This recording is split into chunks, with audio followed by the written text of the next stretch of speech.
just shows, like, this person who felt this way for a very, very long time, and at multiple parts of her life was, like, that true version of her was shoved into being told it was wrong and that she was confused and that there wasn't any possible way. And it was really, we're only halfway through. I haven't even finished it. Okay. But they went to a Pacers game. It's episodes? No, it's one. It's like a 2-hour documentary. 2 hour? Okay. All right. I've got nothing in my ears. No, that's great. Is the thing plugged in? It is plugged in, and the light is on. Okay. Can we try another plug? That's what we're going to do. Yeah, let's do that. Oh, I only can half plug it in.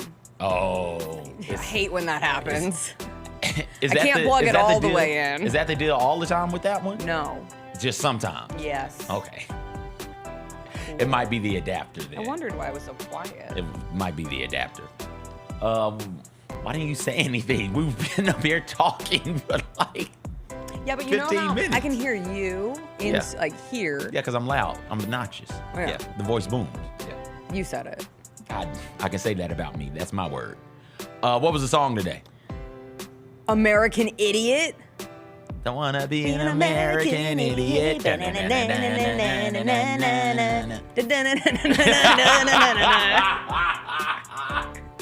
All across the alien nation. Speaking of aliens. Speaking of which, that's what we spent 15 minutes talking about. I know. How did that not make it into WTF?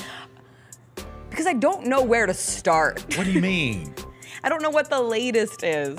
The latest is aliens are here and they've been here for quite some time. Well, we know that. And so now it is, all right, they're soft launching aliens the way that you lady folks soft launch new love interests. Okay, so I just searched aliens. And MSN.com comes up with Alien War is coming. 39 days to all-out alien war.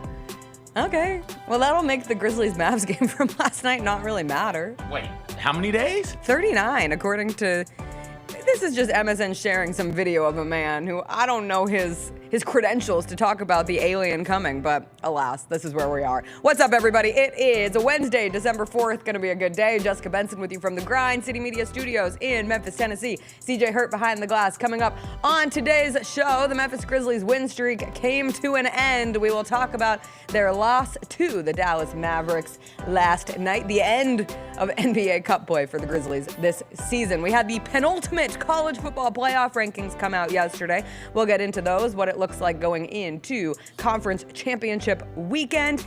DeAngelo Williams will join us. We never know what we'll talk with him about. We will find out. We'll do story time. If you are joining us live, be sure to vote on today's story of the day. Also, smash that like button. We'll end with some WTF stories. It's a Wednesday. You know what we say. Nanu, nanu. Nanu, nanu.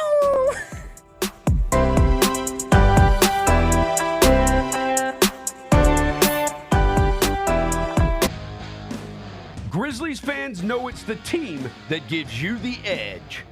Big River Steel does too. And much like the Grizzlies have recruited legendary talent, we want you to be part of our team. Are you ready to be part of something legendary? Then visit www.bigriversteel.com. That's www.bigriversteel.com.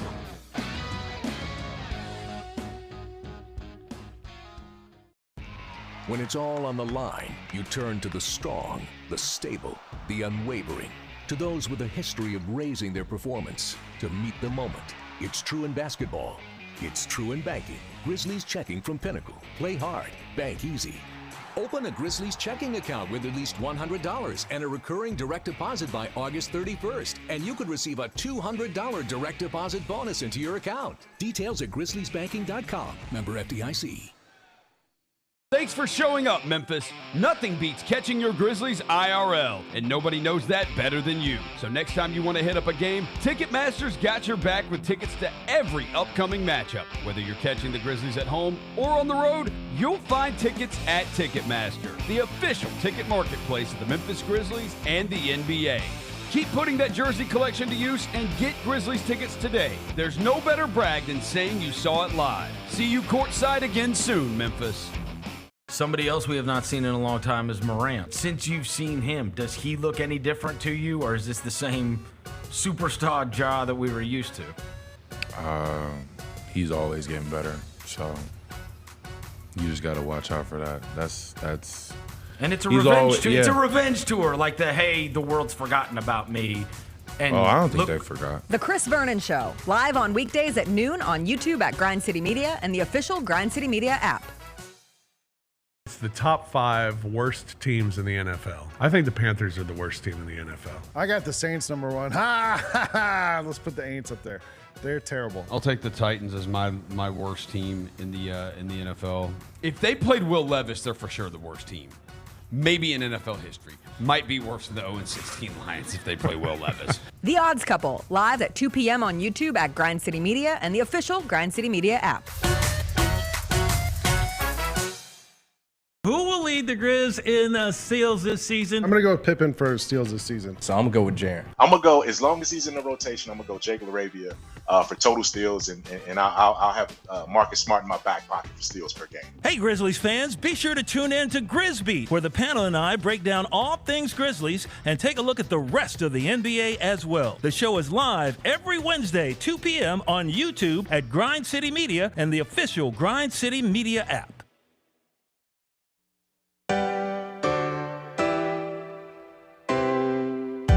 Feels great to feel the sunshine. Gotta own the day like it's all mine. Just got paid in his own time. Been working hard, I've been on the grind. I deserve this feeling, having my way. I've been on this healing. This is my day. The sun's out, ay. Let's have a little fun now. Ay. I wanna let it all out. Ay. That's what it's all about. Ay. Ay. 'Cause I deserve this feeling, having my way. I deserve this healing. This is my day.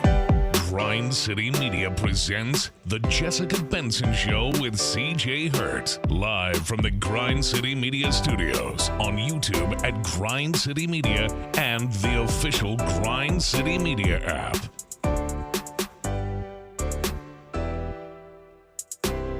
What's up, everybody? What are you laughing about to start the It's show? completely reasonable people in the chat with completely reasonable takes right now. Oh, I love reasonable people and reasonable takes. I love when we get the reasonabilities to pop out. What My favorite reasonability. I've always hated the NBA Cup. Always and forever. I didn't draft it in our cup draft. I said, an NBA Cup, an in-season, the IST. We called this the IST all last year, and then they just erased our brains, vaporized us, and we're like, it's the NBA Cup. It's the Emirates NBA Cup. But why did we do a cup draft? Because we wanted to show how many other superior cups there are to And the are you- NBA wait, Cup. I don't.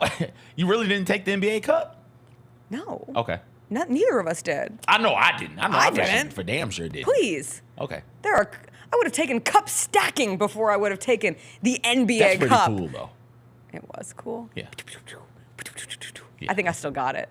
Put the cups back in front of me. I think I could do it. So like if the I- 363, the 612 one. The what? I don't know. That's how it used to be. Because it was like how they were stacked. I loved cup stacking. I used to get up. Really? I've told you this. No, you haven't. You have never told me Cup about your love stacking- of cup stacking. Cup No. stacking was invented in my hometown. What? I went to homecoming You know with it. the inventor of cup stacking's son, speed stacking, as we properly called it. We used to have cup stacking club. They came into all the elementary schools in the early 2000s What? and convinced us to come in early before school What? for cup stacking club. We learned to cup stack. I went to a cup stacking competition at Air Force Academy one year. What? We had a team. My cup stacks glowed in the dark. They were the coolest of the cup stacks. What? I actually had 2 pairs because the cool thing was to get 2 pairs of cup stacks, and I was an only child, so you know how that goes. And you would alternate the color of your cups. So I had hot pink and glow in the dark. So my cup stack was that mix. Goodness. I think Again, way cooler than the NBA I think Cup. you told me you went. You've to, never really put that through your brain, though, You have went. you? You went to what? What did you say? Homecoming. with the inventor of Speed stacking. I They had a remember- segment on the Ocho. I remember vaguely hearing about that. You didn't tell me everything else. Oh, yeah. No way. My cup stack team was me, Justin Keller, and Joey Ashcroft. So wait, and hold we on, had hold our on. You were the parents only drive girl? us. Yeah, I was the only girl. Were you the only girl I in the wanted to whole be on the- competition, or the No. only girl on the team? Most teams had one girl. Okay. And we didn't win. Why not? Those people are crazy. They take it very seriously. A couple like early mornings at elementary school did not elevate me into elite cup stacking status. What are the rules of cup stacking? Don't ask questions. No, you had a mat. There was a mat, and the right. cups were on the mat. Okay. And so at that time, early technology could you would hit the mat when you were done, and that was your time. But you have to do variations of stacks. So there was like the 3-6-3. I don't remember the exact stacks. I haven't cup stacked in far too long. I've had to focus my attention on other dumb cups like the NBA Cup and watching the Memphis Grizzlies give up a 15-point lead in the fourth quarter to the Dallas Mavericks as they lose last night, 121 to 116. Death by daggers of Spencer Dinwiddie and PJ Washington, not exactly how I wanted to spend a Tuesday night. That's not how they lost. That's not how you died. That was just the end. Those were the final shots. Those were the big cuts. Those were the Yeah, but it was a bunch of little smaller cuts. I mean, it's getting outscored 39-21 in the fourth quarter. What was a foul? How many foul shots did they take in the fourth quarter? Here's the thing. I hate doing this. And they were all fouls, by the way. Yeah. Get that out of the way. Yeah, they were all fouls. Before I go on this little tirade, they were all fouls. Yeah. I don't like to do this. In fact, it makes me feel uncomfortable to do this. It goes against something that I was trained against growing up. Like big rules in our household were don't lie, make your bed, don't talk back, don't be mean, and don't blame officiating for a loss. And I am not blaming officiating for last night's Grizzlies loss. They took care of a lot of that on their own. However, a team taking 26 free throws in a quarter is insane. A free throw differential of 44-14 is crazy. You can look at last night's game, and I went back and rewatched parts of the fourth quarter this morning even, and a lot of those fouls were fouls from the Grizzlies, but you have to call it both ways. If you were going to call it that intently, you have to call it both ways. The Jaren Jackson Jr. under the basket shot was a foul egregious, on Derek Lively, a miss on that. Ja had a couple takes to the basket where he's a superstar. Give him the call. Send him to the line. Even Marcus Smart, who we'll get into the Marcus Smart of all of it, but took an elbow from Luka Doncic in the face. Call it. Was it an elbow or a shoulder? I thought it was an elbow. I thought it was a shoulder. I'd have to see it again. The elbow's connected to the shoulder bone, just ask James Winston how body anatomy works. But it was just infuriating to watch, and that style of play directly benefits the Mavs. They love that. Slow it down, get it in the muck, have a bunch of guys who can go one-on-one. You have Luka who is tremendous but so damn frustrating to watch from a foul merchant standpoint and a whining standout. But that's the kind of game that the Mavs want to get you into, and if you're the Grizzlies, your offense turns into jello. There's nothing for it. And the Grizzlies needed that game last night. It doesn't take away from how it felt to watch it. It is never fun to watch your team give up a 15-point lead. It is never fun to watch your team at the 8-minute and 36-second mark in that fourth quarter. Santi Aldama made a layup to put the Grizz up 12. And then the Grizzlies proceeded to miss 11 of their next 12 shots. Their only field goal in that run, a Ja 3, as the Mavs go on a 22-5 run, take their first lead since early in the third quarter with 1:40 left in the game, and you're like, oh no. Oh no. The Grizzlies are going to lose this game. And they do. But again, there should never be a free throw differential of 44-14 in a game. That's stupid. No. Yeah, yes, there should. The 26 free throws in the fourth quarter, that's the most that a team has taken in a quarter this season. And they were all fouls. You're complaining about Luka being a watching foul. That version of basketball. Okay, well, tough. Tell your team to stop fouling. Get your hand out. Stop reaching. Desmond Bain, stop fouling. Marcus Smart, why are you reaching on Luka 96 feet from the rim? Of all the things that happened in the fourth quarter, what was the most egregious to you? I thought that the foul, the no call on the Jaren drive against Lively, I thought that was a bad blown call. My gosh. I thought the Marcus foul on Luka and the Luka. Marcus flop are right up there. Which flop? The one when late he one where he gets popped in the nose and then he just holding it and then allows a wide open doesn't go over there to contest the shot. Right, spends the time complaining about it. I understand that you got hit in the face. Sure. And getting hit in the nose. You put cotton balls in the nose, that stinks. Getting hit in the nose hurts. I understand that. Bopping them on the nose. I thought it was It's bopping them on the head. I know, I changed it in the middle Bunny of it. Fufu. Shout out to Bunny Fufu. Real one. But yo, come on. It's under a minute left. It's a one-possession game. You got to get over there and play through that. Like, you can't be trying to sell a call that late in the game. You got to keep playing and play through it. The carry call. That was a carry. It was, but we don't do that. When's the last time you saw a carry called in the game? I hadn't seen a carry like this in the game. Ja took the ball like the phone is the ball. Palm. He took, like, this is where his hand was on the ball. He had the whole world in his hand. That was a carry. I'm not. This wasn't egregious by any means because this is the rule now, but the new challenge rule where they challenged the out of bounds and, oh, looky there. Jaren Jackson Jr. actually fouled him, so now you get free throws. That was bad. How many free throws did they shoot in the fourth quarter?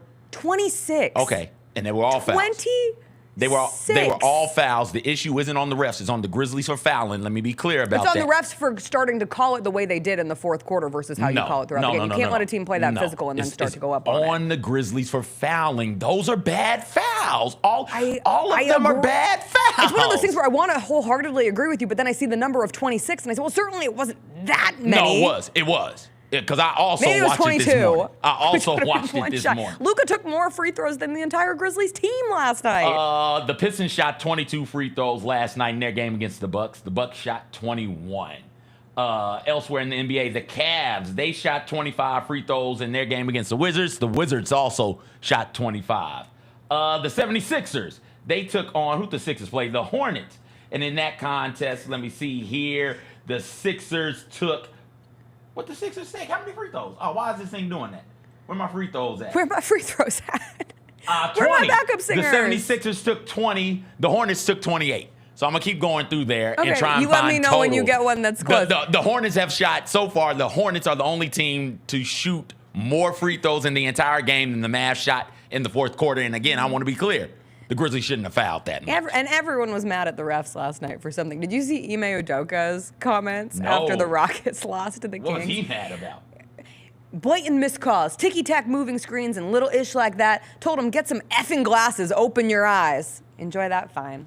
Grizzlies, I thought, navigated the post-game comment waters fairly well, while also What could they complain No, and about? it was good because they took responsibility for giving up that game. Because it's easy to focus on 44 to 14 free throw disparity and 26 free throws in the fourth quarter.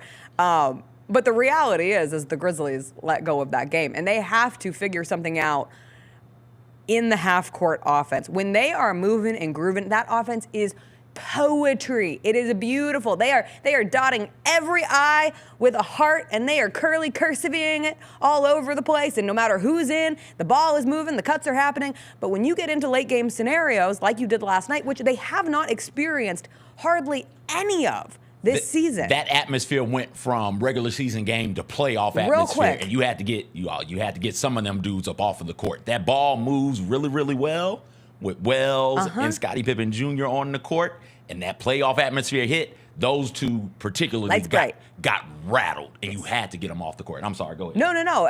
That's precisely it. You have to get them off the court. You have to get your best players back on the court. And then it cannot be, let's all stand around and watch Ja Morant play basketball. Let's all stand around and see if Ja Morant is going to win this game for us. Like, there has to be a level of, you take it from like poetry to a thesis. There has to be a clear and concise point of this is how we are trying to score the basketball in late game half-court offense situations. You need to intentionally be feeding Jaren Jackson Jr. You have to figure out ways to get Desmond Bane involved. And right now, Desmond Bane is a big piece of this because you're not in the same trusting nature of him getting late game shot opportunities where you're thinking confidently in those cases.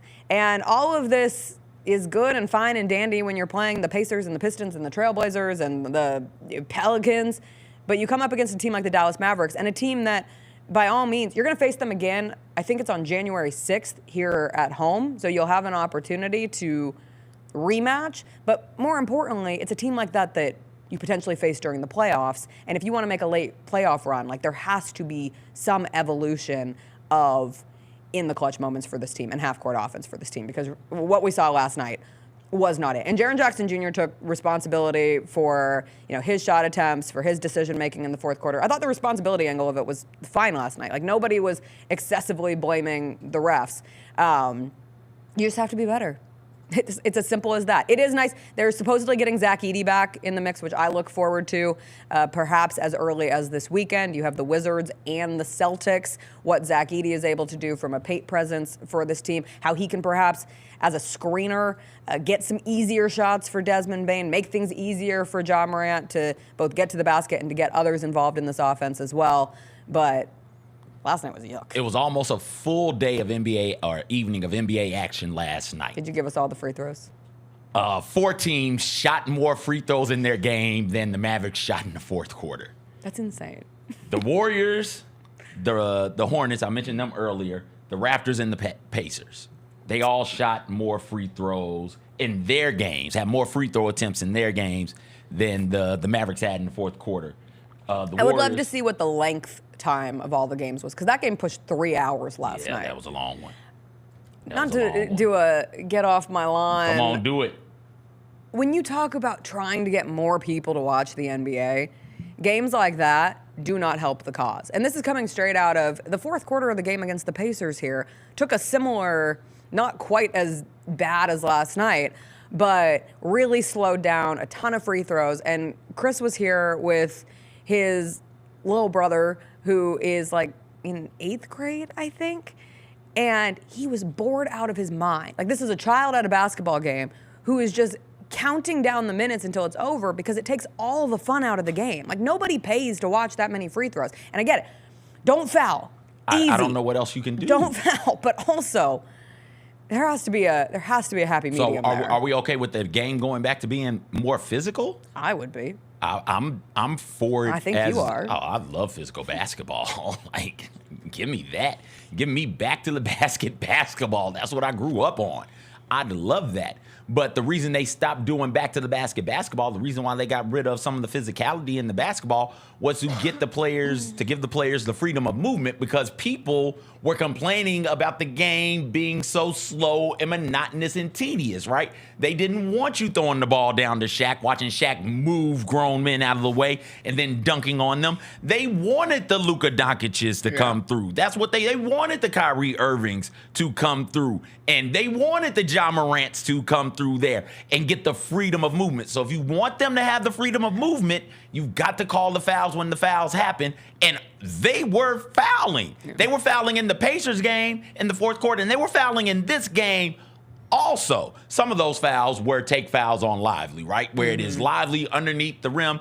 Lively is going to score. He and Gafford are going to get buckets underneath the rim. Foul them. Let's see if they can make a free throw tonight, right? And to Lively's credit, he made a couple of free throws late in that game. But some of those fouls were take fouls on him, because poor box outs led to second chance opportunities underneath the rim, and good ball movement by the Mavericks led to defensive breakdowns by the Grizzlies, which then led to Lively being wide open underneath the rim, right? So that's some of them. Some of them were just bonehead plays, where you're talking about Desmond Bane, why are you out of position? Why is that a foul? Jalen Wells, why are you leaving your feet on a Luka Doncic pump fake from the elbow? Calm down, kid. Hold your water a little bit. Marcus, what the hell are you doing reaching in underneath your rim? Marcus, what the hell are you doing? A tough fourth quarter for Marcus Dillon Brooks Smart last night.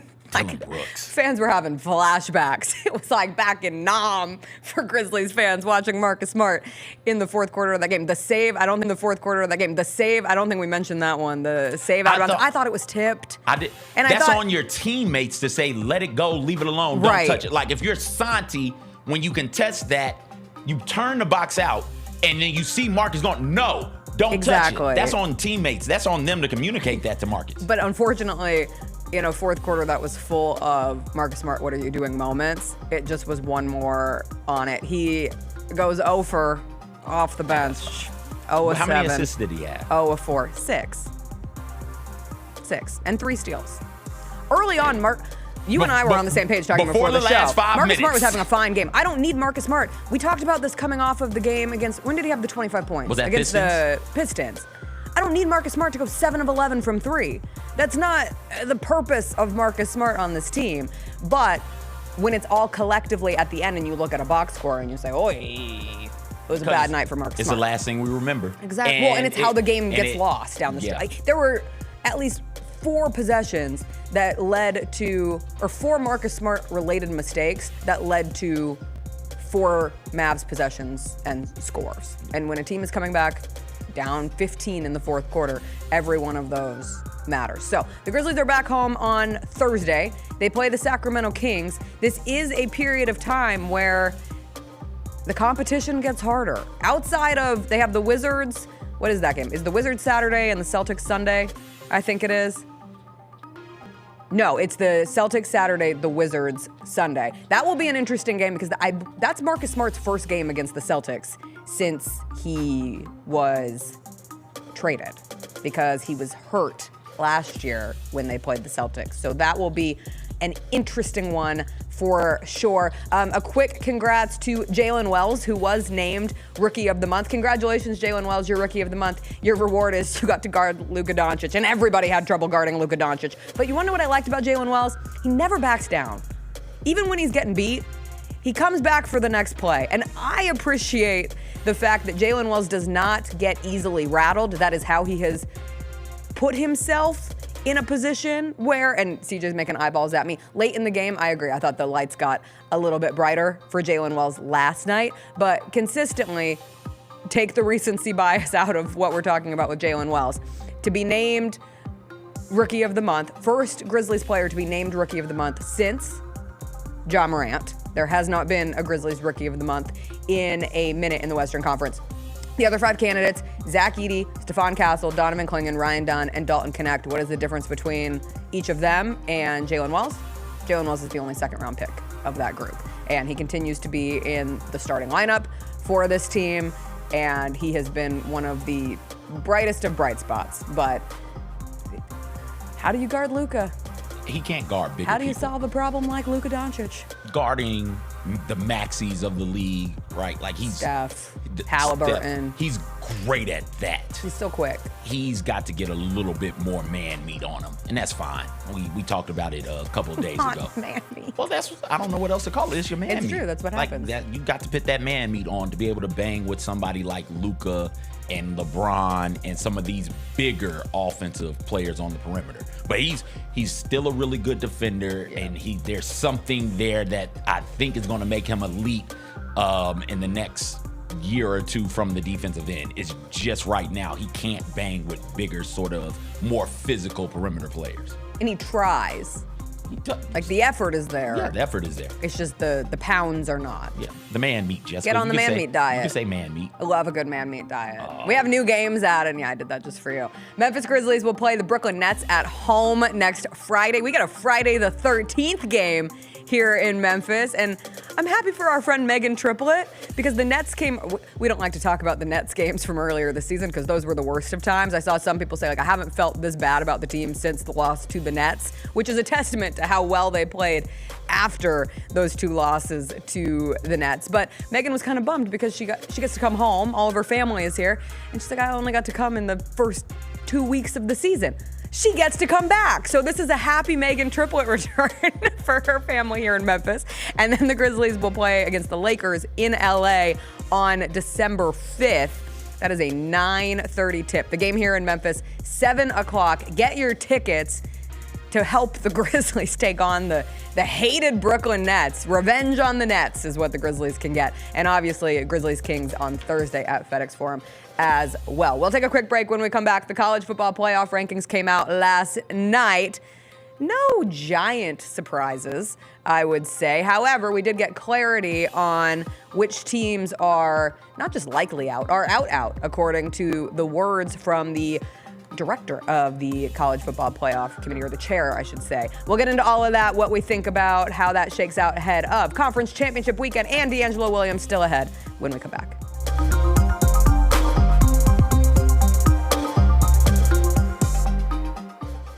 Goldberg announces he's going to have a retirement match in 2025, and he said this on College Game Day. We know you're trying to ride the coattails because the 2025 is supposed to be the year of John Cena. Goldberg, I have a message for you, my guy. We don't care about your retirement match. Your retirement match was 3 years ago. Go somewhere, go away. Tune in to Grind City Wrestling weekly on the Grind City Media app and on the Grind City Media YouTube channel. Kroger shoppers and Grizz fans, want exclusive last-minute discounted ticket deals texted straight to you during the Grizzlies 2024-2025 season? Sign up with the new Kroger Buzzer Beater deal. Fans can sign up by texting Grizz to 636-479 or visit your local Kroger store in the Delta Division and scan the QR code. By signing up, you agree to receive recurring automated promotional and personalized marketing text messages from the Memphis Grizzlies. Consent is not a condition of any purchase. Message frequency varies. Message and data rates may apply. Sonic Radio. Welcome back to Sonic RNDIO. That spells radio with me, the CIO. This just in, the new Sonic $1.99 menu lets you build a crave-worthy meal for just $1.99 an item. Whether that's a creamy shake, crispy tots, or a quarter-pound double cheeseburger. This just out. Ostriches. They're mean, not very cute, and in my opinion, way too big for a bird. Don't miss the Sonic Fun 99 menu. 5 items, always $1.99. Live free, eat Sonic. Tax not included. See menu for details. Thanks for showing up, Memphis. Nothing compares to catching your Grizzlies IRL. And that all starts with buying tickets at Ticketmaster, the official ticket marketplace of the Memphis Grizzlies and the NBA. Ticketmaster gets you to the game so you can catch every highlight. Put that jersey collection to use for the next game and get Grizzlies tickets at Ticketmaster. Whether they're here at FedEx Forum or on the road, Ticketmaster's got your back when it comes to scoring tickets. And there's no better brag than saying you saw it live. Anthony Melton took my boys, my little guys, to the ice cream stand. He was like, I'm going to get ice cream. You want to go with? So he took my little guys to the ice cream stand. So, you know, guess who their favorite player is now? John Morant. But outside of that, you know, DeAnthony Melton's pretty high up on the list. How about this? We got youth small DeAnthony Melton jerseys at our house right now. Love DeAnthony Melton. That was a fun night. It was a fun night, man. The Gary Parrish Show, live on weekdays at 10 a.m. on YouTube at Grind City Media and the official Grind City Media app. It's the top 5 worst teams in the NFL. I think the Panthers are the worst team in the NFL. I got the Saints number 1. Ha! Let's put the Aints up there. They're terrible. I'll take the Titans as my worst team in the NFL. If they played Will Levis, they're for sure the worst team. Maybe in NFL history. Might be worse than the 0-16 Lions if they play Will Levis. The Odds Couple, live at 2 p.m. on YouTube at Grind City Media and the official Grind City Media app. Yellow laces, really bright yellow primary color. You got black on the trim and on the edges. I gotta get 'em. And you got some red there as well. Look at that right there, Mike. Look at that right there. Man, look at that G. Look at that G, boy. That G is moving strong right there, too, man. Get all of your HBCU sports and culture news by tuning in to HBCU Huddle with CJ Hurt and Mike Wallace. New episodes drop every Thursday on grindcitymedia.com, YouTube, and Spotify.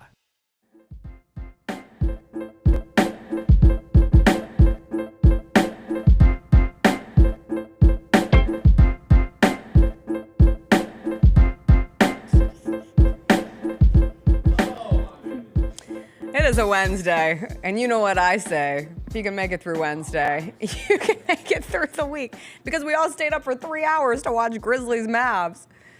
And only for the Grizzlies to lose. Didn't even get to do highlights. Poor Darnell, our dear friend and coworker Darnell, had to take over highlight duty for our other friend and coworker Luke, whose birthday it was yesterday, so he didn't have to cut the highlights because we have a little system. We have a little conveyor belt of highlight working where they cut the highlights and then send it to me, and then I edit the highlights. And I will say, I stopped editing the highlights at half just because I was going to do the second half in the morning because I didn't want to take my laptop with me to bed. That's on me.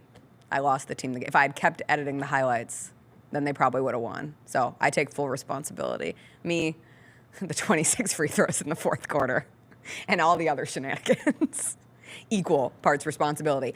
Biggest college football news from the last 24 hours. The mystery flavor of the Pop-Tart Bowl was revealed, CJ. What is it? It's frosted cinnamon roll. I don't think I I've don't ever recall that, had a frosted I don't cinnamon recall roll frosted Pop-Tart. cinnamon roll. I've had cinnamon apple, which we've said, or the So brown good. sugar. So So good. good. Both of those elite. But frosted cinnamon roll is the other Pop-Tart bowl flavor. It's going to be awesome when Miami has to go play in the Pop-Tart Bowl because they're not in the college football playoff. I shouldn't have struggled like that against Cal on the road. Couldn't lose to Syracuse. To the Qs. Who else did they lose to? Why is it escaping Syracuse me? is 9-3. They lost to like an 8-4 team, I feel. No, they lost to Georgia Tech. Georgia Tech. Georgia Tech is 7-5, Yeah. right? Can't lose a 7 5-point loss to Georgia Tech. Can't lose a 7-5 team. Should have been and a little say- more definitive against Virginia Tech. Say you deserve to be in, right? You lose it. If you lose to a 7-5 team or worse, you don't deserve shit. You get what you get. Well, I actually think you could make that argument to everyone, but somebody has to deserve shit in the end and make it into the college football playoff rankings. It was the penultimate ranking show does that yesterday, mean? and I saw it's the one before the finale. Okay. Funny you should ask. Oh gosh, no. I'm one of those nerds. Do you ever have like a word where you remember the first time you heard that word and it's No. kind of ingrained into you? I bet you do in some cases and you're just not thinking of it right now, but I thought of it when everyone was talking about how great of a word penultimate was yesterday on my timeline. The Penultimate Peril is the second to last book in the series of unfortunate events, and that is the first time I learned about the word penultimate. But then when you talk about TV shows, like the penultimate episode is the episode before the finale, and oftentimes the episode before the finale is actually the more dramatic of the two episodes. Okay. College football playoff rankings, penultimate edition. Essentially, like the TLDR is if Boise State and SMU win their conference championship games this weekend, then this is going to be the field for the college football playoff. And the way that that mostly is impacted is Alabama getting the last spot over Miami, over Ole Miss, over South Carolina. So the top of the rankings, Oregon, Texas, Penn State, Notre Dame, Georgia, Ohio State, Tennessee, and I know Vols fans feel some kind of way about Ohio State staying ranked ahead of Tennessee despite losing to Michigan. I can't say Michigan like a normal person anymore, thanks to you, so I appreciate Tennessee that lose to Arkansas? addition to my life. Yes, they sure did. Shut the hell up. Go ahead. SMU, Indiana, Boise State, Alabama there at the magical number 11. And then a reminder to everyone, the top ranked conference champions and 5 conference champions. So the Big 12 conference champion in that game between Arizona State and Iowa State will make it into the field. The points the chair made when it came to Alabama getting that spot ahead of Miami, Ole Miss, South Carolina was that Alabama is 3-1 against top 25 opponents. Alabama is 6-1 against teams above 500, while Miami is 4-2. However, I might point out, again, all of this is silly. All of this is goofy because Miami did not lose by 3 touchdowns to a bad Oklahoma team. And 2 of Alabama's wins over teams that are above 500 are to Mercer and Western Kentucky. They can't be counting Mercer. Mercer is FCS. I'm pretty sure they're counting Mercer. They can't be counting Mercer. I'm pretty certain they're counting Mercer. Hop in the box, Jacob. No, you keep talking. They're not okay. You keep talking. Do the research. Yeah.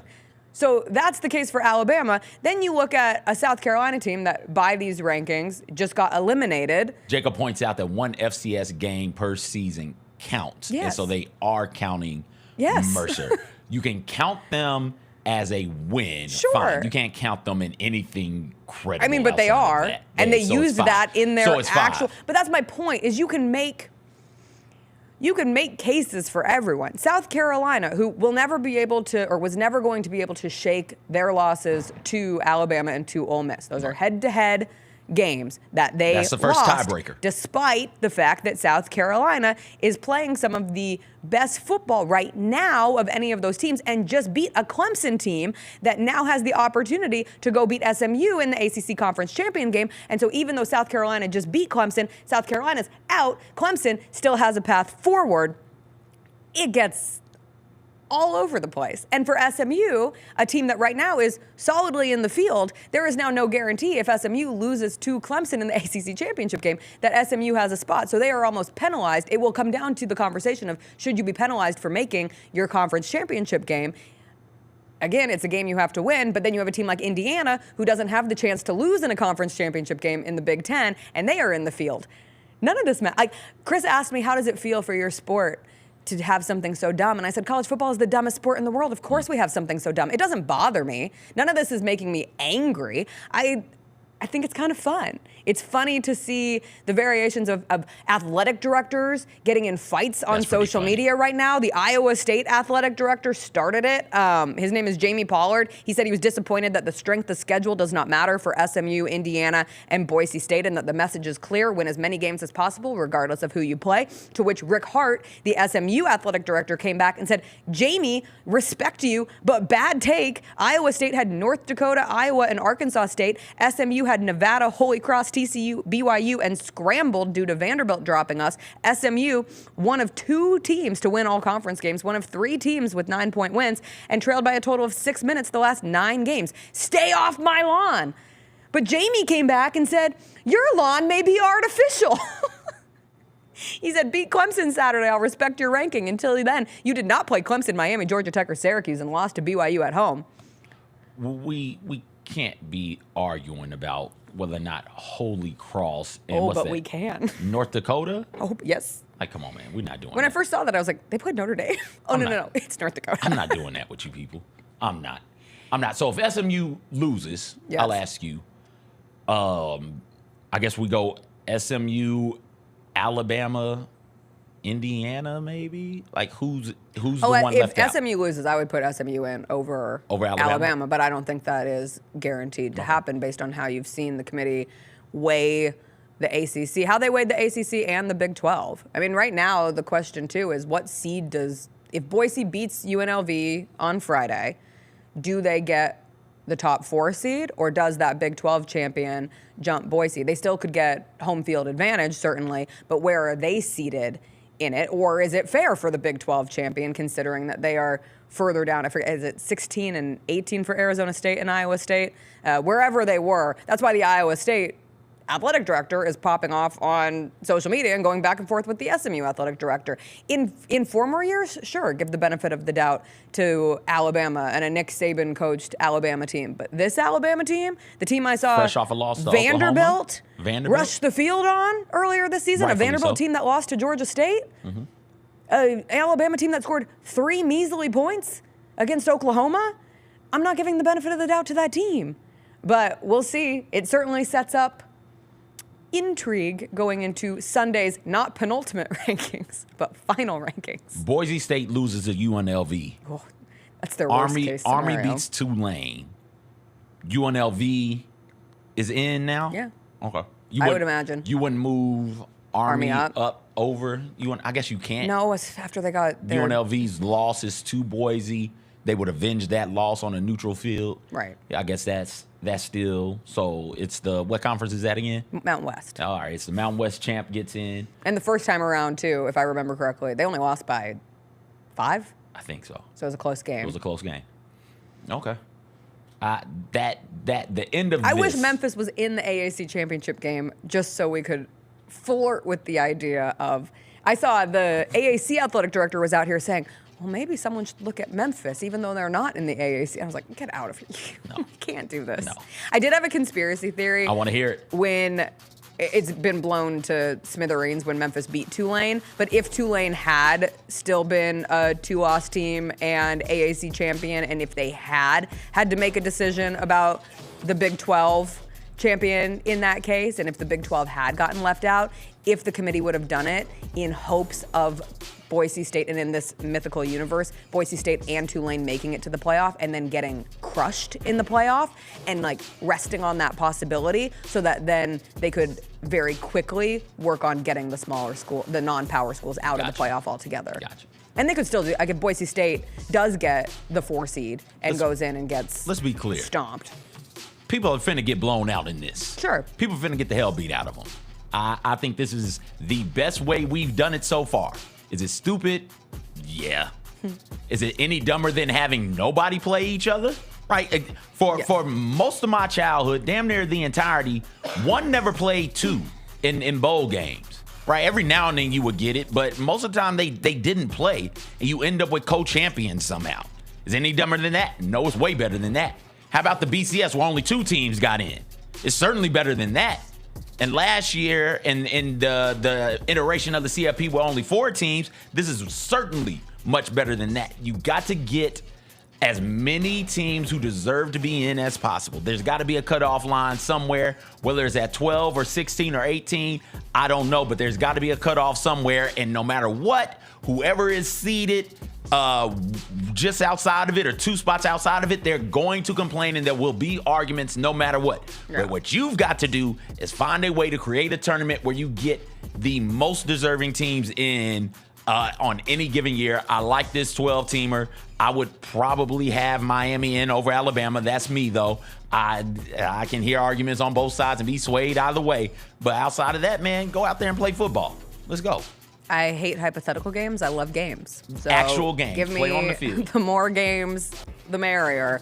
And I can't wait to see how it all pans out. All right, we have to get to DeAngelo Williams. We'll catch up with him about who knows what when we come back.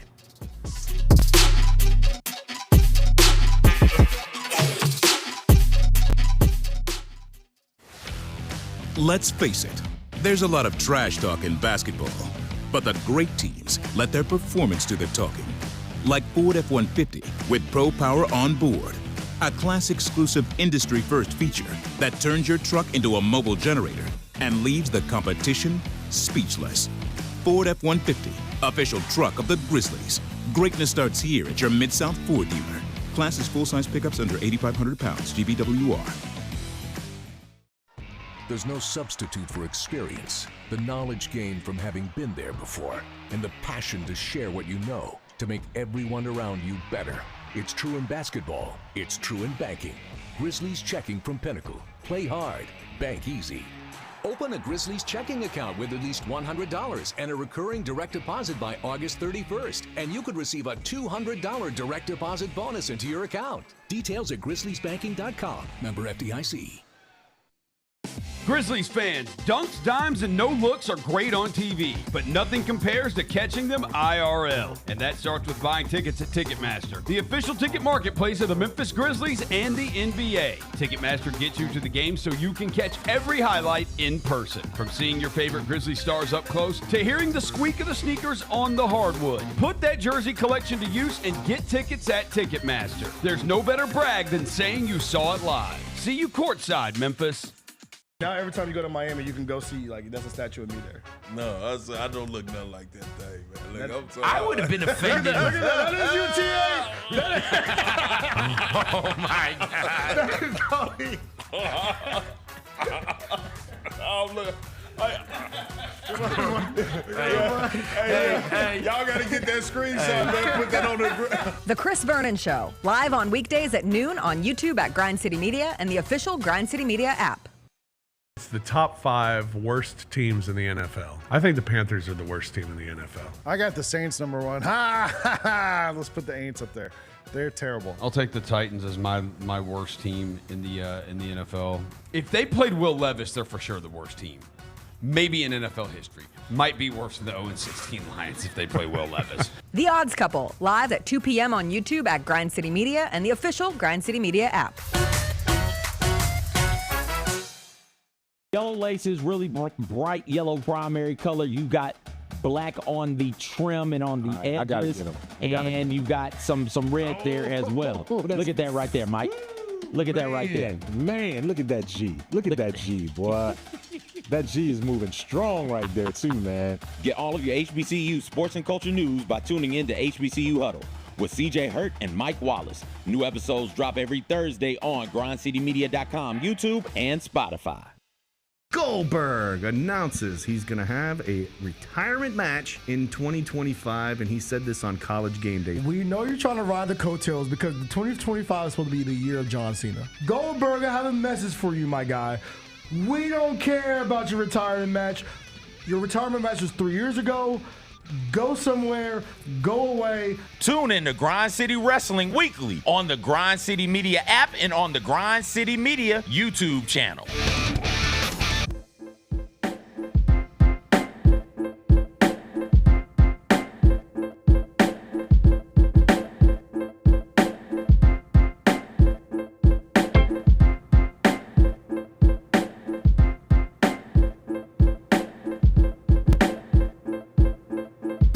Welcome back. Oh, welcome back.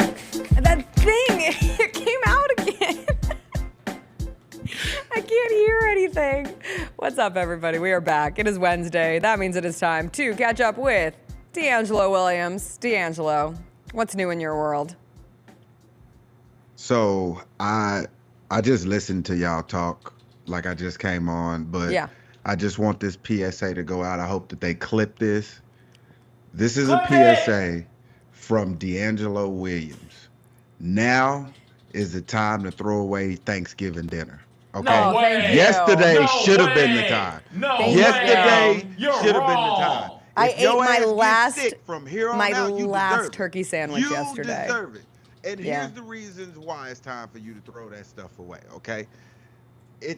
You can't put everything in the refrigerator, so something's gonna get left out. No, So not no. everything's No, that's- gonna make no. This is the true. This refrigerator. happened in our household last night. So And we had as you rotate these things around, somebody don't eat what you just took out to rotate. So we're gonna switch it up. And by the end of this thing, everybody gonna be sick. I'm telling you right now, CJ. You look, man.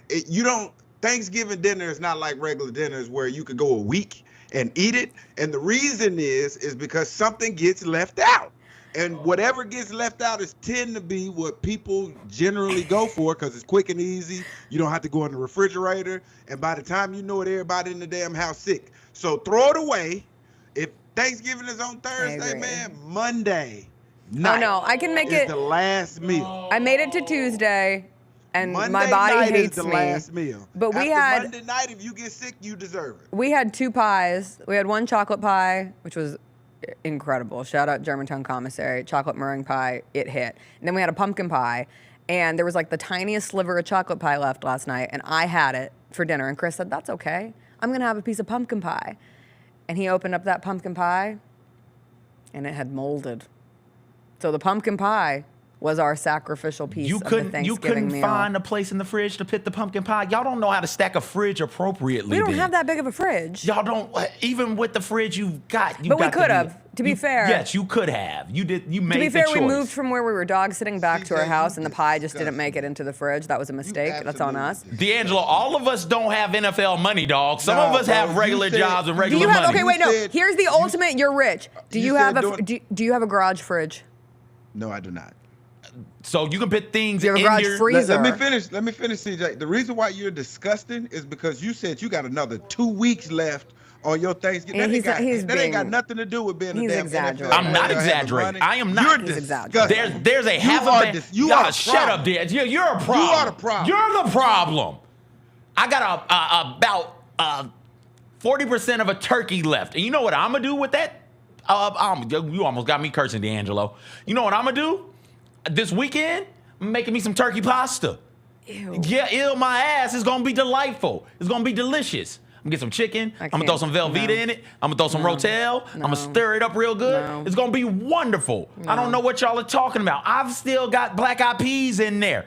I'm gonna eat on that the rest of the week. It's probably gonna carry over to Tuesday of next week. I'm gonna eat it then. Also, get out of here. Thanksgiving leftovers, this is what you're supposed to do. The later it goes, the more flavor that seeps into the food. It's so good. You eventually have to stop on the turkey because the turkey actually does go bad, and the turkey Put it will in the make you freezer. sick. Put it in the freezer and then Okay, take if it you out. froze your cannot turkey, believe then you are fine. taking this stance right now. I cannot believe I know. this is out of all the I'm done. I things, literally bro. told him this morning, I said, my body's revolting. I'm done. I was going to have one more turkey sandwich. No, not for me. I got to go get something else for lunch today. I can't do it. Ate Thanksgiving leftovers last night for dinner. And the only reason I didn't eat Thanksgiving leftovers for lunch yesterday was because I had chili in the fridge that I needed to eat. So I ate that chili for lunch yesterday, about a week and a half old. Again, DeAngelo, those seasonings really seep in there. Eat the Thanksgiving leftovers yesterday. I'm eating them again for lunch today, and guess what I'm gonna have for dinner? Thanksgiving leftovers. What are we talking about here? Why are we doing? Don't make that face at me. Don't do that. Y'all are in the wrong. And You're norovirus is disgusting. going around. And Norovirus is going around too. I just Don't won't cough. flirt with tummy problems. I won't cough on anybody. I have no clue what a norovirus is. I don't know how norovirus. You don't know what norovirus is? No. Do you know what norovirus is? I do not. Oh But my I God. It's a virus that makes things come out both sides in the worst of You talk ways. from experience? You know when I got the story? but you know when Okay. I got the salmonella poisoning? Yes. So like 2 months later, my whole house, because it's highly contagious. So my house had 7 girls living in it senior year, and we all got norovirus. And there were only 3 toilets in that house, and it was a horrendous experience. Somebody better get a bucket. For all involved. What is that? What is the name of that show? Bridesmaids. Oh no, wait. No, It was a they bridesmaids gave it to the moment. school. They gave it to the school, and then the whole school was like doing. Oh, y'all don't. What is it? I don't know American what- Horror? Not American Horror Story. American. It sounds like an American Horror Story. No, it's a. Well, anyway, don't mess around because don't get norovirus and don't get food poisoning. And if you get both, that'll tear you up. I'll be fine. Okay. Congrats. Did you have a nice Thanksgiving, DeAngelo? Yes, CJ's disgusting. Absolutely awful person. You're talking about throwing them out on Monday, like that. The season hadn't even seeped in there by Monday's Monday. a little early. I think you can get through outta here. Monday. Monday's not. I got one question for you, CJ, and What? this will end everything. During the course of this 3-week Thanksgiving trip you're taking, what are you eating for breakfast? Thanksgiving. What are we talking about? I don't, DeAngelo. You I've are really opened, disgusting now. I've You're opened my really third. disgusting now. DeAngelo. There's no way I don't. breakfast, lunch, and dinner. You're going that route. I don't believe in breakfast, lunch, or dinner. I don't believe in those types of constraints on my meal preparation. I've opened my third eye all the way as it comes to meals. I eat what I eat when I eat what I eat. So the first meal I eat will be Thanksgiving leftovers. The second meal I eat will be Thanksgiving leftovers. And the good Lord blesses me to get 3 meals in a day. It will be Thanksgiving leftovers. The first meal will be leftover turkey, some spaghetti, and some black-eyed peas. The second meal might be some green beans, some macaroni and cheese, and a little bit of dressing. And that last meal is up for grabs. Who knows what that last meal could be? It might be a hodgepodge of all of them, but typically my last meal, I do try and get some green vegetable in there. So it'll probably just be the turkey and the green beans, right? Like, that's what it is. But I usually don't eat 3 meals. I definitely don't eat more than 3 meals. I'm not a big snacker. So I just don't recognize your customs. You got to break free of those shackles that you bind yourself with willingly, DeAngelo. Talking about breakfast, lunch, and dinner. Breakfast food, lunch food, dinner food, Okay, but you're brunch missing out food. on one of the best parts of Thanksgiving, in my opinion, and you can't do it for too long because you'll die. But I think pumpkin pie for breakfast is elite. Like, I think pumpkin pie for breakfast is better than pumpkin pie that you're having at the end of the night on Thanksgiving. Like, a little slice of pumpkin pie for breakfast hits so hard, and it's the perfect. You have pastries, you have croissants. What's the difference between a chocolate croissant and a piece of pumpkin pie for breakfast? None. Absolutely zero. A nice cup of coffee. Ooh, a nice, make it even better. Get a pumpkin spice latte with your pumpkin pie, and How you can white just are you? crush that white girl energy all day long. Might as well go out there, call the cops on someone. That's the most Caucasian thing you've ever said. Go yell at somebody for just casually standing outside on your sidewalk. Ask them if they're supposed to be in this neighborhood. Like, take your pumpkin Get pie their credentials. with your pumpkin spice latte, and then walk in the first strange person you see. And by strange, I mean non-white person you see. Be like, hey, are you supposed to be in this community? Hey, I haven't seen you here before. Where do you live? No, but the pumpkin pie for breakfast is great. We did like a turkey soup, DeAngelo. So my leftover days would be a turkey sandwich for lunch. So just good old-fashioned turkey sandwich, and then for dinner would be the turkey soup. So that added some creativity. We started the soup on Saturday, so we had like normal turkey Thanksgiving leftovers for Friday, then switched to the soup Saturday, then you rolled with the soup Saturday, Sunday, Monday. Now we're out of the soup. We returned to the OG leftovers last night, and I can't do it anymore. Like, that's the end. Like, if we had another creative way, I'm not putting turkey in my pasta. I'm not. Why not? I'm done. You put chicken in it. No, the turkey at this point, it starts to get like a little. Okay. I don't. All right. Whatever. Y'all are just wasting good food. There's people starving all over the world who would love some of that turkey. Like, I guess y'all okay with starvation. That's fine by me. Hold on. Are you laughing at that, Jessica? She's laughing at starving people. Yes. You're laughing at starving people all over the world. No, I'm laughing at CJ saying that he's going to eat through all of his leftovers because there are starving people. No. I'm going to eat through all my leftovers because it's delicious. That's why I'm going to do it. I forgot the seasonings. The seasonings really get in there. Oh. Since you've been such a good Samaritan, you want to eat through our leftovers? Whose leftovers? Our leftovers. Yeah, I mean, if it's good, I will eat it. Now, I don't know if everybody's leftovers is good or not. But if you got a plate, bring me a plate. DeAngelo, mail me a plate from your fridge. Freeze it. Wait, how mail many it to me. fridges do you have, DeAngelo? He's got to have two. He's got a deep. There He's ain't got no a way fridge. you don't have two He's got a fridges. fridge and a deep Two freezer. refrigerators. You I have don't two have a deep fridges. freezer. You don't have a I deep freezer? Look, I'm gonna tell you something, man. That's the biggest cultural difference in this house. Is like when we first got this house, I was like, man, we got to get a deep freezer and put it in the garage. We got to get it. She was like, what you need a deep freezer for? I was like, I don't know. Hell, my mama had one. My grandma had one. Her grandma had one. Hell, we might get some meat and we need to put some stuff in there to deep freeze. She said, I think the freezer be big enough. No. So I don't have it. I was even gonna get like a little mini deep freezer because I feel like I need to keep the tradition alive because hell, all my people did it. Our deep freezer had ice that looked like it came straight from Antarctica. That thing was the coldest thing. There was like ice dripping from the top, the bottom, trying to get old like frozen food out of that freezer when you decided you wanted it and you'd forgotten about it, and it had like an entire layer of snow on it. I miss those days. And then you would open the food, and it would take like double the time it was supposed to take in the microwave because it'd been sitting in the deep freezer You for didn't thaw 4 it out years. first? No. Okay, I was in that's a your hurry. problem. I was in a hurry. Thaw it That's out. where we kept our cookie dough, and I would always go sneak into the garage and get cookie dough. What a greedy gumdrop. I miss cookie dough. Can I rant real quick? You've been ranting. What are you doing? I just want to rant. Do you ever just I want- talk? I want to rant. I feel like I need to get this out. I need to get this out. Okay? I need to get this out. All right?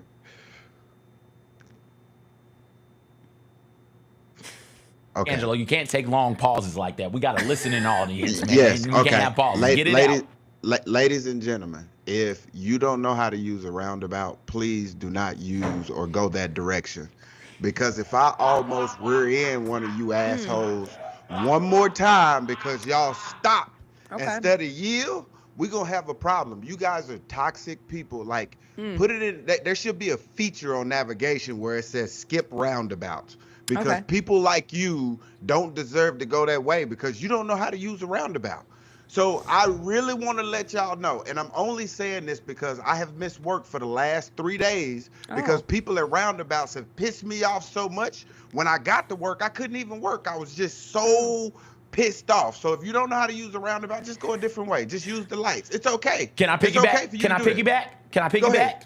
When you get off on the exit, if there's not a yield, you don't yield. You just keep going. You keep going. The amount of times I'm driving in this wonderful, glorious city with you wonderful citizens of Memphis, and I'm getting off on the exit behind somebody, and that person just stops. I think it's the Appling exit where it happens to me the most. That person just stops. It's like, yo, why are you stopping? Yeah. Keep going. There's no yield sign. I don't know what we're doing in the schools, but I hope under this new administration and whatever version of the Department of Education that Linda McMahon has and that she's running, I hope that she brings driver's ed back and teaches some of you how to drive appropriately. Because good grief, y'all are atrocious. We don't have a lot of roundabouts. We don't have a lot of roundabouts on the West Coast. So I remember being on a family road trip. We drove to Massachusetts, and there were like a ton of roundabouts in Massachusetts, and it really threw my family for a loop. I remember having a conversation about the roundabouts in the car and being like, wow, what is this new? I was like in like 6th grade. But then moving here, there's a ton of roundabouts, so you just get used to it. And then when we went over to Ireland last year and drove in Ireland, imagine doing a roundabout driving on the wrong side of the street. You want to talk about confusing, then you like don't even know which way is which at that point. So I do understand getting confused in roundabout still as somebody who did not come out of the womb ready to navigate a roundabout, but you eventually get enough training and experience. You just have to trust your gut in a roundabout. And if you mess up, just go. Don't ruin it for everyone else. So this is my problem. It's not a stop sign. So when I see roundabouts and I see a car in the roundabout, and I'm gauging their speed because there's rules in the roundabout. You dive into the roundabout, and once you dive into the roundabout, you can't slow down. You got to keep the same tempo that you entered the roundabout because somebody else finna dive in and they using how you dove in there based on how they trajectory. So when you slow down or you stop, everybody messed up. I'm dead. I can't. I don't believe. I think it's my age. It got to be my age because this didn't used to bother me. And I know, like, you could talk about me, you could talk about my family, you could do whatever, and it don't bother me. But this roundabout thing, like, it is really, it really get to me. And you said that we can do whatever we want, but the roundabout thing, you said, talk about your family, talk about you. Yeah. Could I come and after beating you in a game of Uno, plant my flag on your front lawn? Would that bother you? So first of all, let me make sure. we playing Uno. I win. It's like, yo, I'm the best, and I break out my CJ flag. It's got a big C and a J, and I wave it, and I run around your house, and then I go out to the lawn, and I plant my flag on your lawn. Would that bother you? It would not bother me. Okay. Because this is what I'm gonna put in the bylaws before that even happened. On the act of you winning, then I must surrender over my 50-yard logo for you to do whatever it is. I bet we'll have a lot better games. I bet we will. I bet the games will be like, oh, no, that Auburn-Alabama game? Oh, somebody got to die. We ain't, oh, you ain't the planting stakes no are flag higher. at this 50-yard line. Yeah. Yeah, raise the stakes. Yeah, that's all I'm saying. Like, if I see something here and there's a window, CJ, and we could use that window of opportunity right now because nobody liked the flag planting thing. And what's crazy is like in our conference and even when I was playing, like planting the flag was never a thing because here's the problem. Somebody got to run their ass over there, grab the flag, and then bring it back. True. Where all the people that's played ain't running their ass over there because we tired of trying to recover. So now it's premeditated if you talking about planting the flag. So now y'all been thinking about this all day. That's the only problem with the flag plant thing to me. You got to send the kicker. It was premeditated before the game even started. There's a picture, speaking of flag planting, of the scuffle, kerfuffle popping off in the Michigan-Ohio State game. And the punter, the long snapper, the kicker, and another long snapper are making the OHIO in the background. It was pretty good. It's a good It was picture. planned to a It is a good picture. And then But you get what I'm saying, though? Like, yeah. Was that picture of the Ohio State players praying happening at the same Yeah. time? So then there's the group praying Ryan, to the Ryan right. Day, Ryan Day is Ryan over Day's trying doing to sing. nothing. He's trying to sing the fight song. The fight pops off. Okay. And so everybody realizes the fight's popped off. It's a bunch of Ohio State Buckeye players arm in arm going to sing the fight song after losing. Ryan and they Day realize, says, how the hell did that happen? They realize the fight is popping off. They all go run over there. Ryan Day mouths, what the hell is going on? How the hell did that happen? And he walks over there real leisurely. And he walks by the people praying. It's 3 Ohio State players and a Michigan player gathered in Christ, I'm assuming, and praying as Ryan Day walks over there. There's some good stuff there. I'm gonna tell y'all what y'all saw on display. Y'all saw me when I first went to the Pittsburgh Steelers and we played the Baltimore Ravens. You didn't understand the rivalry. Like, you heard about it, you probably been a part of it a couple times, but like not at its peak, like peak rivalry where, you know, this team is ranked and this team isn't ranked. They're not expected to do anything. Like, he understood the rivalry, maybe, but not at this level. I walk in, man, and I'm just like, bro, these people in Baltimore really don't like me. This is my first year playing with them. They have no reason not to like me other than the fact that I play for the Pittsburgh Steelers. I was like, they don't know my past. They don't know anything. And I know they don't know my past because when I'm in the stadium, you suck, Williams. Like, bro, you don't, what are you basing that off of? You don't know me because you're saying I suck, and very clearly I'm DeAngelo motherfucking Williams. Wait, so the NFC South rivalries weren't that way? Like, you go into Atlanta, you talked about your mom getting into it with somebody in the stands in New Orleans. That's just fandom, bro. I'm gonna tell you something. That Baltimore Steelers rivalry, none of the fans like each other, bro. Like, for the week, the Pittsburgh-Baltimore week, if somebody in Pittsburgh is wearing a Baltimore jersey, they're gonna get harassed. I'm talking about it's like that. It's like the old Oakland Raiders San Francisco battle, like where it was real serious. Like, you couldn't be caught wearing the other fans' clothes. I mean, that was a little drastic. That I honestly believe that's why Oakland got out of there and they end up going to Vegas. But yeah, took it a little far. It's just one of those things that I don't think he understands the rivalry. So when everything was happening, he was like, "Yo, I've seen this on TV before." Yeah, that's like, true. This is really happening. Like, I don't think people understand, like, when you say you're ready for something and then when it happened, you're like, whoa, this is not what I pictured in my mind, but it's what I pictured in my mind. Like, this is happening. Well, and then it also like once you're in that moment, then it's Man. like a snowball effect. Like suddenly you're all the way in. Like 1 second you're like, I haven't been here this long. I've never experienced this before. This rivalry doesn't affect me. And next thing you know, like you would die for that rivalry. You're like, this is my home. This is my country. These are my people. Oh, I'm gonna tell you. The second year we went into Baltimore, oh man, I didn't like none of them. I'm talking to them like that. I don't know them, and I'm just talking here like, yeah, we whooping y'all ass today.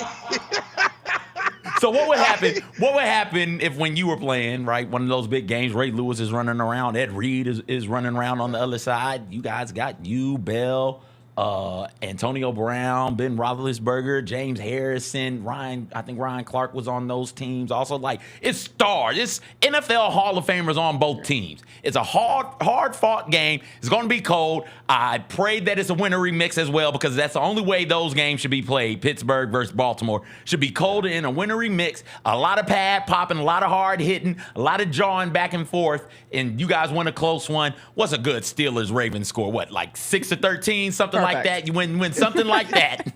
And then at the end of the game, you go and you guys grab the Steelers flag, wave it around, and then plant it on the logo at the 50. Bro, I'm gonna tell With you. how will Ed Reed and them react? Bro, look. Everybody got their helmets on. That's what I don't understand about college and NFL. Y'all understand in the NFL when guys run up on people, they grab their helmet first. In college, they take their helmets off. And we be like, you so dumb. Like, that's not going to help you see better because the guy with the helmet on going to win. He going to win every time. He's got a helmet on. Yeah. His head is protected. What do you mean? I got into it with some people freshman year football, and this is when I stopped playing football. Freshman year, I got into it with some people at Macaulay, just some random ass, super hoity-toity, rich-ass private school in East Tennessee, Chattanooga, or Knoxville. I can't remember exactly where. I think Macaulay's in Chattanooga. I got into it with some people. We got into a little altercation on the field. We're getting ready to go through the handshake line, and I had a coach come up to me and was like, hey, you just got into it, man. Put your helmet on, for Christ's sake. I was like, oh, yeah, good point. And so I had to put the helmet on and go out there and shake hands. Not, hey, CJ, don't go shake hands. We don't want a fight to pop off. No, hey, put your helmet on. And if you guys fight, you guys just fight. But please fight with your helmet on. And that's what people don't understand. Like, when you see guys with helmets on and they got each other's face masks and then they welling on each other, they only hurting their hand, the guy in the helmet, like, woo, boy, I'm glad I got this helmet on. What the hell was the Notre Dame dude thinking about? Like, why are you punching the dude guy with the helmet? in the middle of the game? Oh my God, buddy. Helmet on. Hey, this is what I love about it the most. It's the commentators that like make it sound like it's really happening. Like, terrible. oh, Oh, yeah. He's really taking the beat now. Like, bro, he got a helmet on. This is such a bad look for the sport. Well, the Okay, sport. what are you talking about? What do you mean? How about for the Don't you love when they doofus say who that, decided but to punch someone in the helmet? And then that's the primetime game the year after. Yeah. It's Yep. bad for the sport, but it's the primetime game. Can't wait to see Yeah, it. but we can't wait for more eyeballs to be on it this time around. DeAngelo, thanks for joining us as always. We'll see you next time. All right. Bye. In the chat, Justin said, I'm not alone. He also speed stacked back in his summer camp days. Didn't you have a teammate who was named Justin? Yeah, that was Justin Keller. He was my neighbor. Maybe he got married and changed his last name Oh, if he did that, that's good for him. because he's woke. I don't think he did that. Okay. I haven't seen Justin in a while. He was my neighbor. He was like, we were buds. Turn up. You know, like how you have that one neighbor who's your neighbor your whole life? Yeah. That was Justin for Well, me. no, I don't. I don't know that, but Oh, yeah, I yeah, hear it. I know. He was it. I did look, like I Googled speed stacking because I was trying to remember some of the rules. And in finding it, I saw that my homecoming date holds the legacy world record for the 3-3-3 stack. He did it in 2.43 seconds. Number one. On April 9th, 2005. So you go. We've got to get speed stacking back because all these world Wait, records, like hold on. the latest came in Malaysia in 2019. Like, what are we doing? We're too focused on finding the next great American NBA player. We got to bring cup stacking back to the US of A. You say bring speed stacking back. It was never here. Yeah, but we can make it. Okay, so we got to bring it So here first. and now I'm kind of remembering, you had different stacks. So like the 3-3-3 was the quickest. So you operated with between 9 and 12 cups. Okay. So if you were doing a 9, then you were doing the 3-3-3, and that was like the easiest one. That's like do-do-do, do-do-do, do-do-do. And then you sound hit the map. effects, and then you hit the map. Okay. Then it's done. have to find some. I looked up trying to buy cup stacks during the show, but they're $45. I'm not spending $45 to do a cup How stacking long bit did you on this do show. this for? Like a year.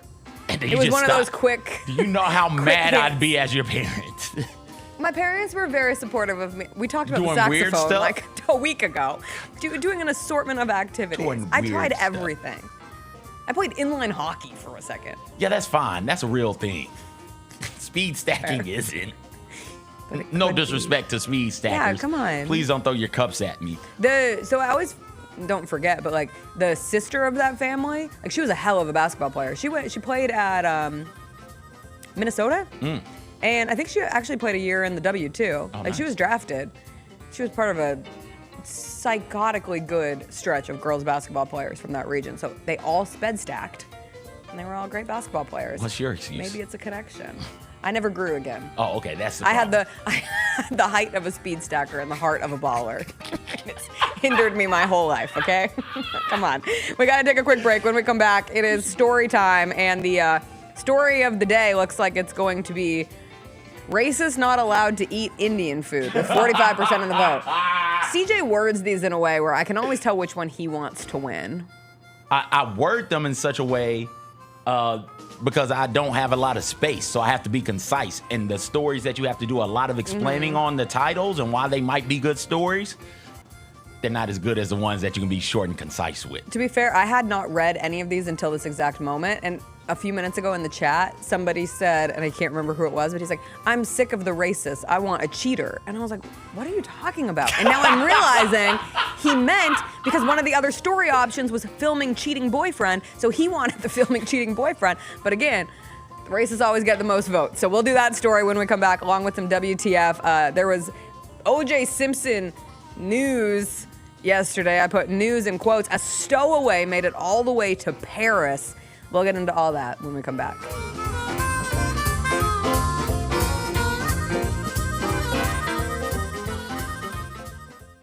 Kroger shoppers and Grizz fans, want exclusive last-minute discounted ticket deals texted straight to you during the Grizzlies 2024-2025 season? Sign up with the new Kroger Buzzer Beater deal. Fans can sign up by texting Grizz to 636-479 or visit your local Kroger store in the Delta Division and scan the QR code. By signing up, you agree to receive recurring automated promotional and personalized marketing text messages from the Memphis Grizzlies. Consent is not a condition of any purchase. Message frequency varies. Message and data rates may apply. Thanks for showing up, Memphis. Nothing beats catching your Grizzlies IRL, and nobody knows that better than you. So next time you want to hit up a game, Ticketmaster's got your back with tickets to every upcoming matchup. Whether you're catching the Grizzlies at home or on the road, you'll find tickets at Ticketmaster, the official ticket marketplace of the Memphis Grizzlies and the NBA.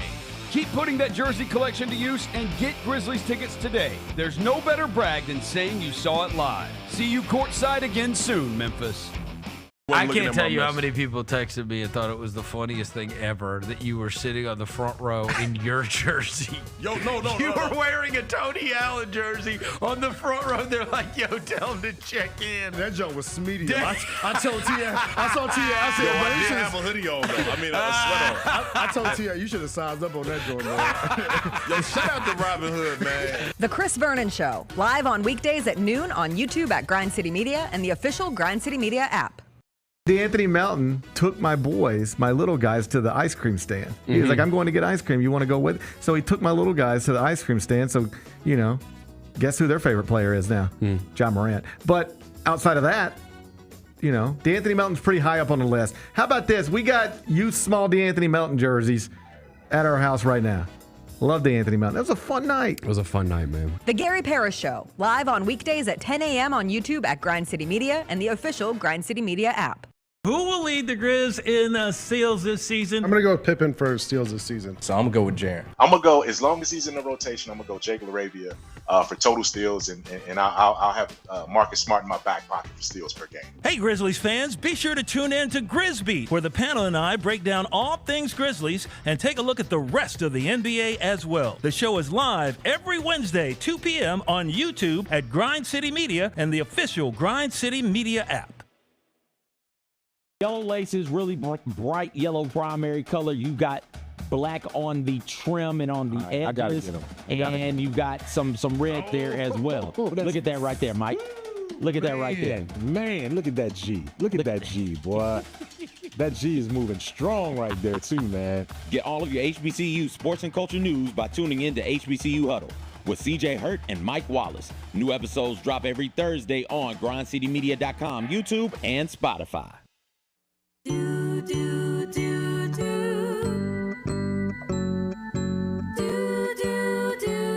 This is another JBS production. Twinkle, twinkle, rockabye. It's story time. Let's let it fly. The JB Show with CJ here to bring you tales that bring you cheer or fear or tears, whatever's here. Now hush you babies, listen up. It's story time. Let's get turned up.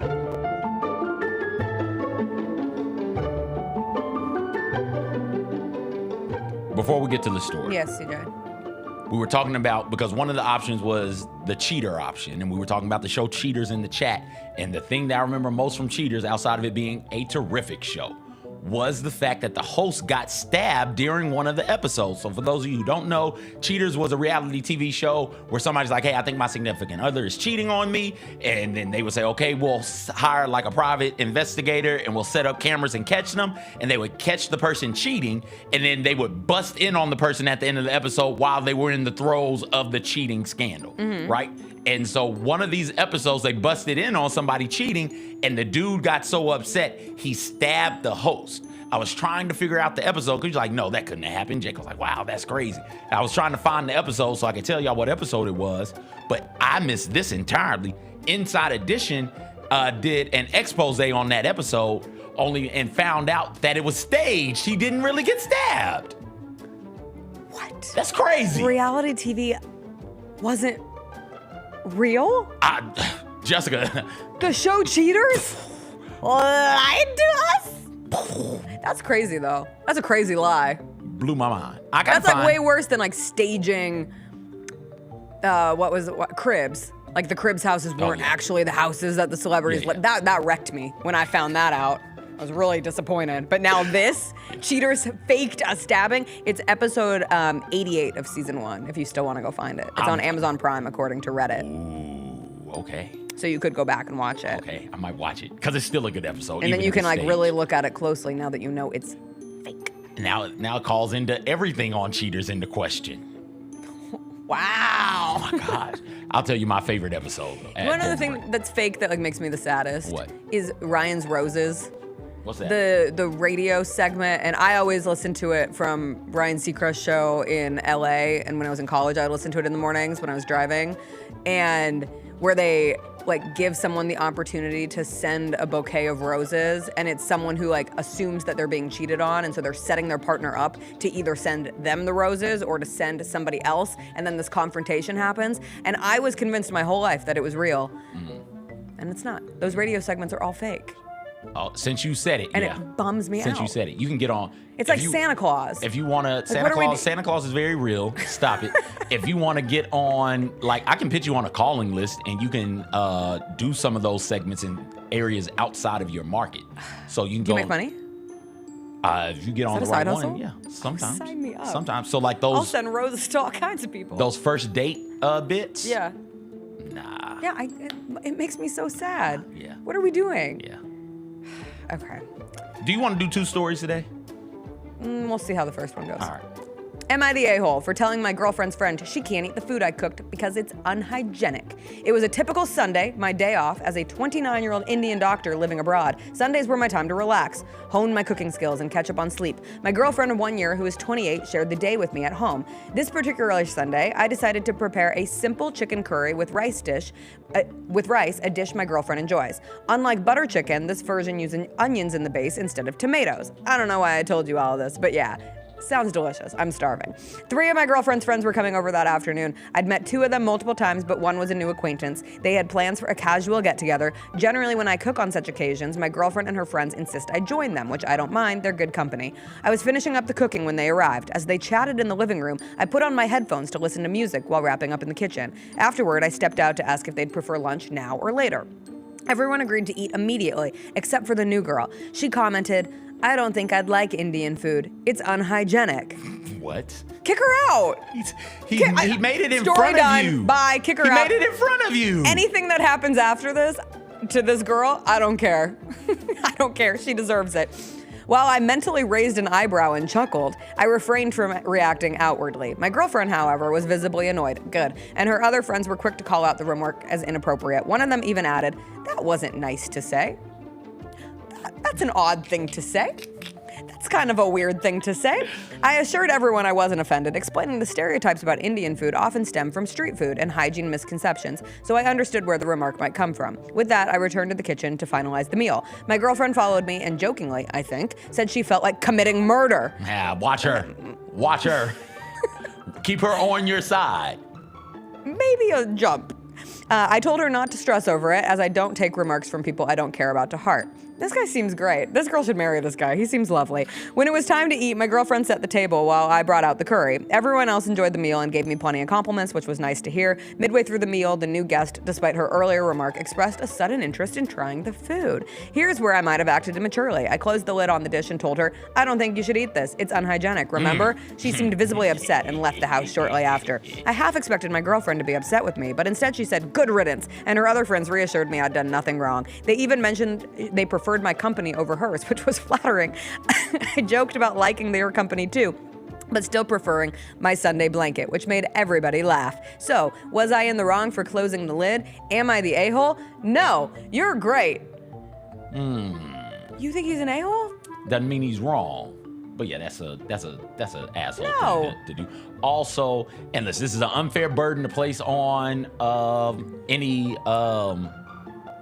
what do we call these groups? Disadvantaged groups, any minority group or what have you. Not disadvantaged. What do we call them again? Disenfranchised. Not group. disenfranchised. Non-white groups in America? Sure. Okay. Ethnic groups in America? It's something more than ethnicity, though, right? Because I would think that we would throw the rainbow crew in there also, right? Where marginalized communities. Okay. That's what we call them. It's unfair to place the burden on them. Sometimes you got to educate people, and this could have been a teaching moment for somebody like that, and instead I think she was taught. It became a nah, suck it, loser. Which, hey, somebody who enjoys hate, I rock with that, being a prime hater. All I'm saying is he could have missed out on an opportunity to give somebody a new experience and change some of what they think as it pertains to their perception of that group. That's all I'm saying. She could just not be a brat. She could. Yeah. And could have eaten a nice meal and then been like, oh. She's a grown woman also, right? This isn't a child. Yeah. This isn't hey, let me sit you down and walk you through it. Although, as somebody who has done it more than a handful of times, sometimes you got to kind of just, all right, let me learn you something real quick. Let me teach you in this experience. Let me learn you something real quick, and then once you learn it, you do with it from what you do from there. Well, on the plus side, this relationship seems to be in a good place. Joking about committing murder, enjoying Do you your joke about committing murder in your relationship? Often. Oh, you're a psycho. You never say like, I could kill that person. No. You don't mean it. No. You say it like, hee. Does Chris say it? Not everybody says that. No. Oh, no. No. Jacob, do you say it? No. People, no. No, he doesn't mean either. it. No, we don't joke about committing murder, man. Well, I hope no one's listening. NSA. All right, let's do the other one. All right. What is it, the cheating one? Yeah, the cheating one. All right. Xavier in the chat said mid-story at best. We'll try to come back with a better one. Am I the a-hole for telling my best friend her boyfriend was cheating and showing her the... Am I the a-hole for telling my best friend her boyfriend was cheating and showing her the video I took? Emily has been my best friend forever. She's been dating Ryan for 3 years, and they seemed perfect together. She was head over heels for him, and they'd even started talking about getting married. I liked Ryan too, until last Friday. I was out at a bar with some coworkers when I saw Ryan sitting in a booth across the room. At first I thought, oh cool, small world. But then I noticed he wasn't alone. He was with another woman, and they were too close to just be friends. They were laughing, leaning into each other, and then clear as day, he kissed her. If you're out, like with a friend of any sex, and y'all are sitting in the booth, and y'all are sitting on the same side of the booth, That's not your friend, dog. Oh, it's over. No, that's not your friend. Like I don't even sit in the same side of the booth with my husband on most occasions. It feels weird when we do it. Yes, we don't do it And we either. usually just do it if we're watching Red Zone on a Sunday and we went out and we want to be able to watch the screen together. No. Anyway. Go. I was out at a bar with some. My heart was pounding. I didn't know what to do. I knew if I told Emily without proof, Ryan could easily twist the story and make me look like a liar. So I pulled out my phone and took a short video of them kissing and leaving together.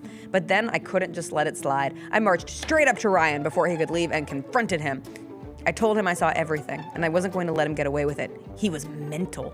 He called me crazy, said I was imagining things, and yelled that I'd ruined everything if I dared to show the video to Emily. Imagining things. I got you on video lip locking. That's like A+ gaslighting. Let's go. Like, I you like didn't this see guy. me doing anything. I like this guy. He even tried to grab my phone, but I walked away and told him it wasn't up to him anymore. The next day, I went straight to Emily's place and told her what happened. At first, she looked like she didn't believe me. I showed her the video. Her face went pale, and then she just snapped into action. She didn't cry or scream. She went cold and methodical. She grabbed a trash bag, started throwing all of Ryan's clothes and stuff into it, and told me to help. Efficient.